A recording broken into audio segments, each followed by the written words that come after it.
Hello and welcome back to another video, and welcome to this final installment of the quarterly check-in for the past 3 months. Today we're going to be focusing on a check-in with our finances. If you're new here, my name is Kaylee and I use this channel to document ways that I have made and am making my life more intentional.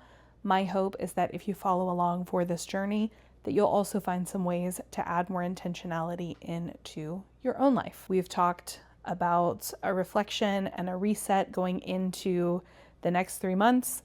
We've talked about all of the books that I read in the last 3 months, and now it's time to do the final check-in, which is the financial check-in. I do this separately because it requires a very different part of my brain than the other reflection questions require of me. So doing it separately just ensures that I am able to get a really complete picture at both things. A quick look at my actual year-to-date numbers. First, let's look at the red light purchases. For quarter 1 and quarter 2, there were 23 red light purchases total that totaled to $456.94. Also, red light purchases are those that we did not budget for and were not necessary purchases. In quarter 3, we had 13 red light purchases totaling to $856.49, which is $400 more than both quarter 1 and quarter 2 combined. The main reason for that is we purchased a Nintendo Switch 2 in quarter 3, which is like $500 of that $856. So that makes it feel a little bit better, but the number is still what the number is. And then the other number that I like to look at for the quarter, the amount of savings or the amount of deficit we are at for year to date. So this is taking all of our income for the year and subtracting all of our expenses for the year and seeing where we are. Without having paid off my husband's student loans, which we did in this past quarter, we are at a savings of $4,402.97.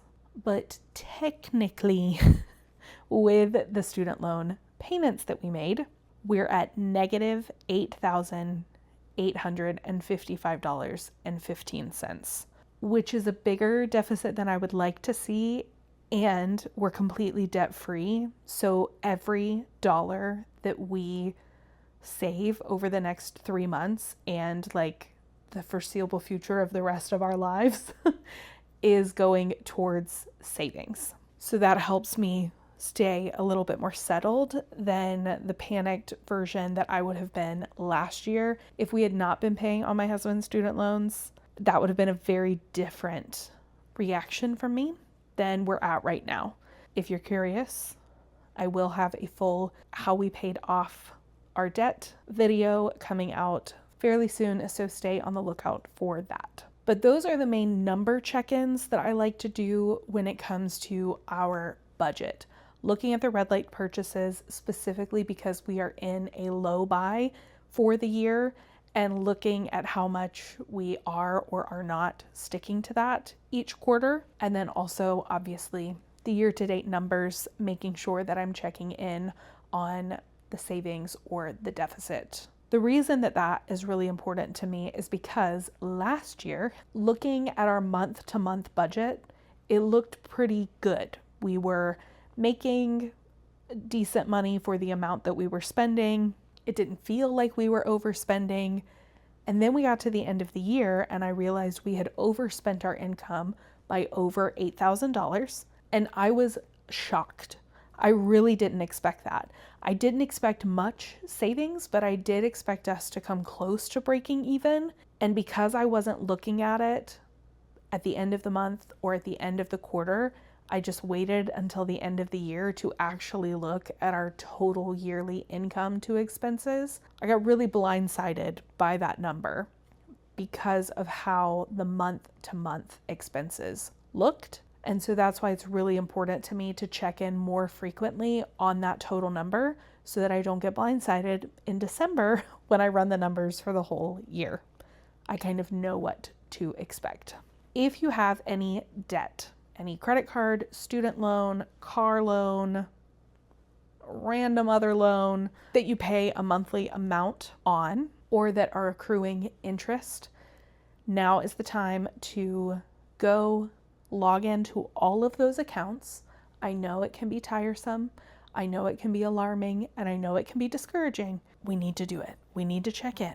We need to stay aware, because not being aware is when you're actually stuck. So go in to all of those accounts, write down the balances, write down the interest rates, and write down or put in a spreadsheet, however you want to track it. I like to write things down, but write down all of the amounts, the percentages, and the minimum monthly payments, and make sure that you're actively making those monthly payments. If anything's in deferment, make a note of when that might end. Double, triple check that, because we thought we knew when my husband's loans would be out of deferment, and we were very wrong. So go in and check all of that.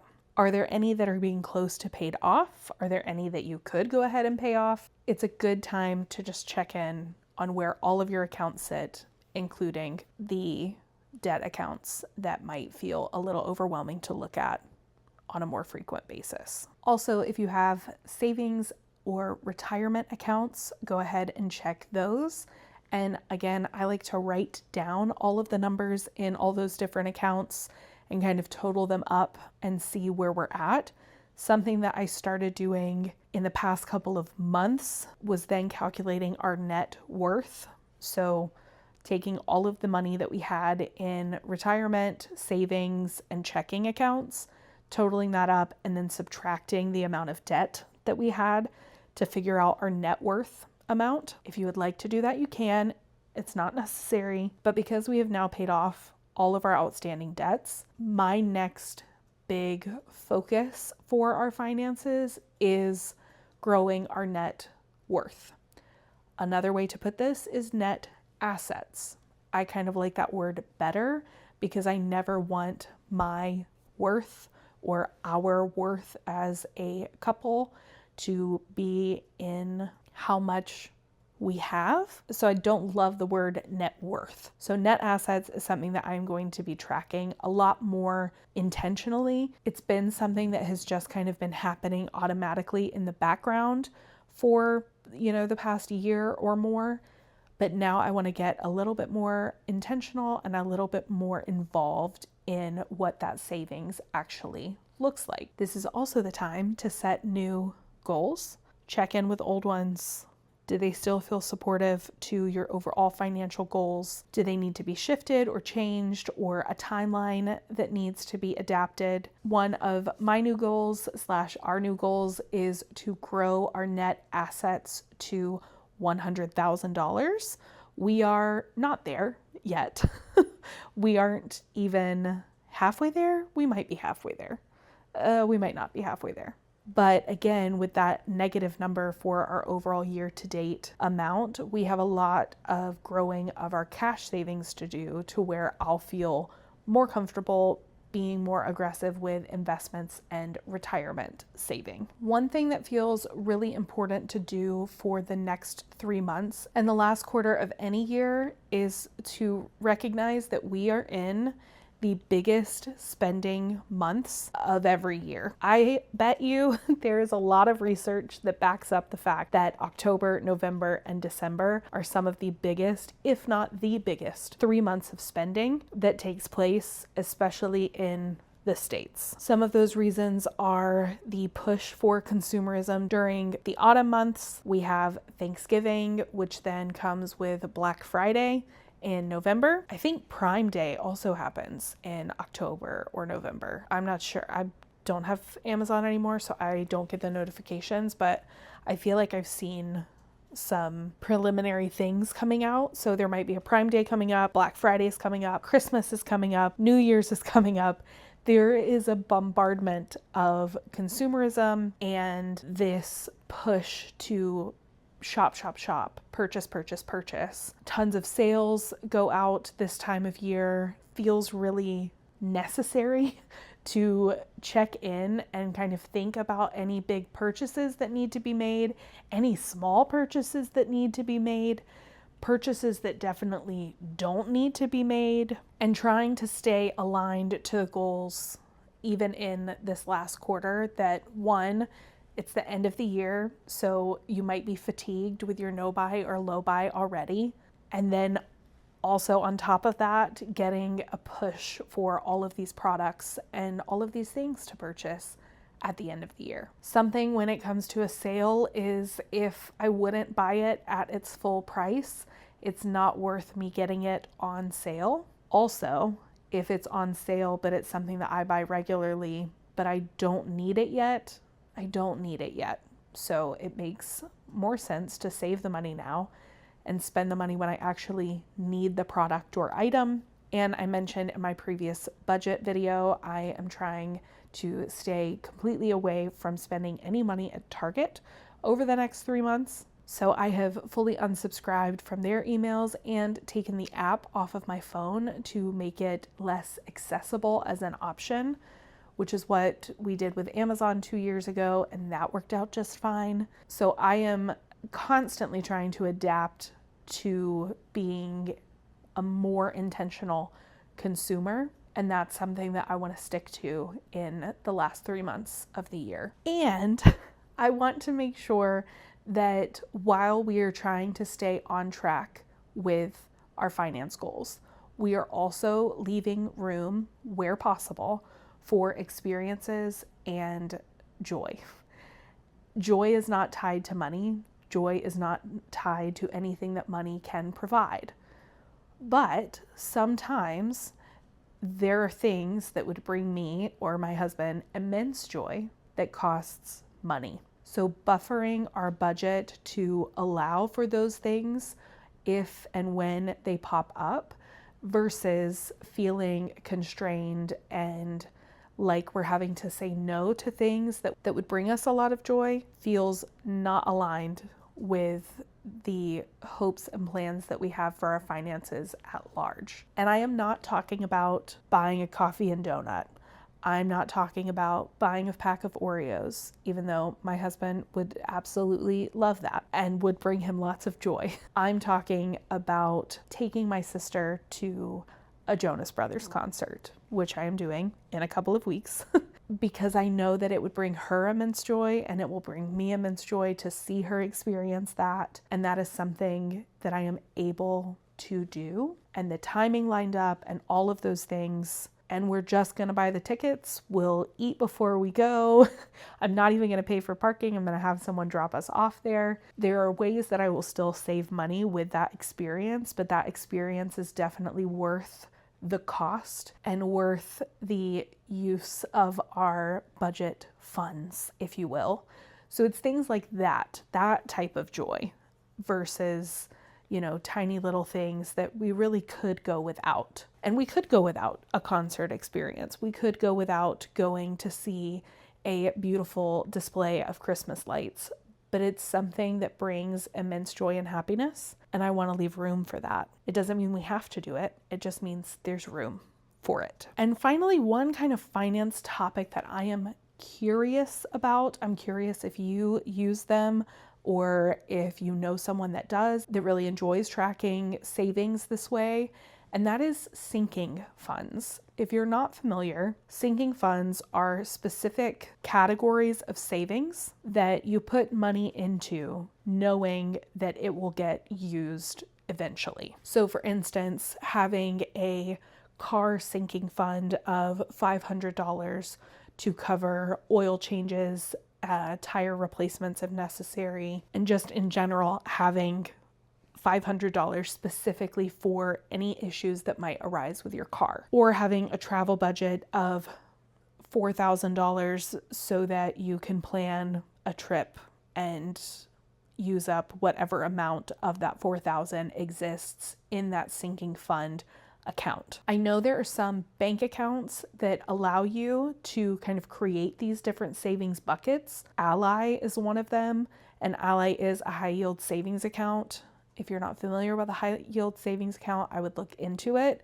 It has been a huge support in our financial journey. We specifically use Capital One, but Ally is another one that I hear a lot about. And Ally lets you create different savings buckets so you can see how much is being saved in each of those categories. I've never done this before. I have just used my my cash savings or our cash savings for vacations and other things that pop up that we need to purchase that we might not have planned for, like needing to replace our tires or another type of emergency or unexpected expense. The idea of sinking funds is actually quite confusing to me based on how we save our money and allocate our money and track our money, because if I didn't have $500 in my car account, I would still just pay what needed to be paid if I had it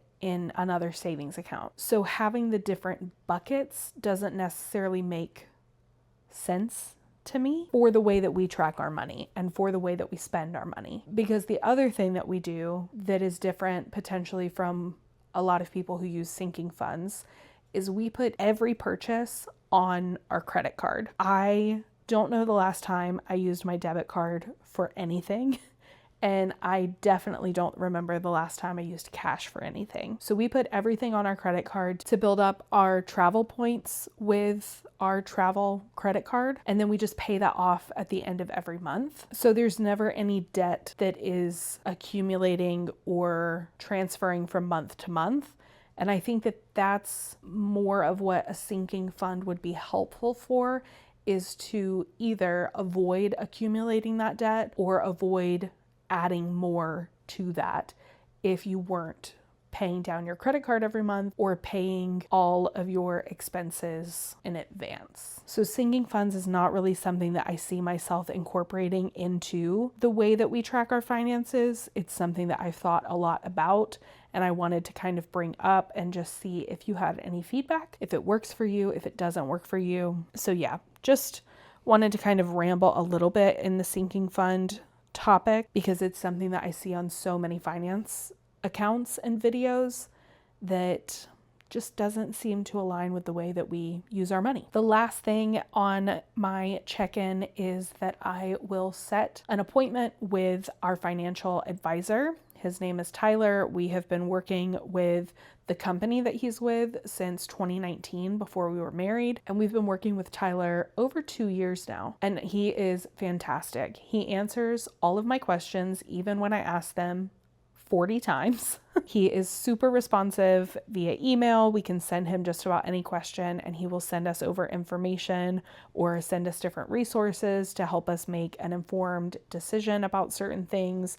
He helped me set up my retirement account. He is a wealth of knowledge and also is connected to lots of people for lots of different things that you might need, whether it's life insurance, car insurance, investment accounts, all of those things. He's super supportive and he's free to work with. So I love Tyler. I just wanted to give a plug to him. I will leave his contact information in the description below. If you've never worked with a financial advisor, he is a great person to have an introductory call with and just learn more about his services or the services of another financial provider that you might know through your family or friends. But we try and do a quarterly check-in with him. And this quarter we have some exciting things to tell him since we are debt-free.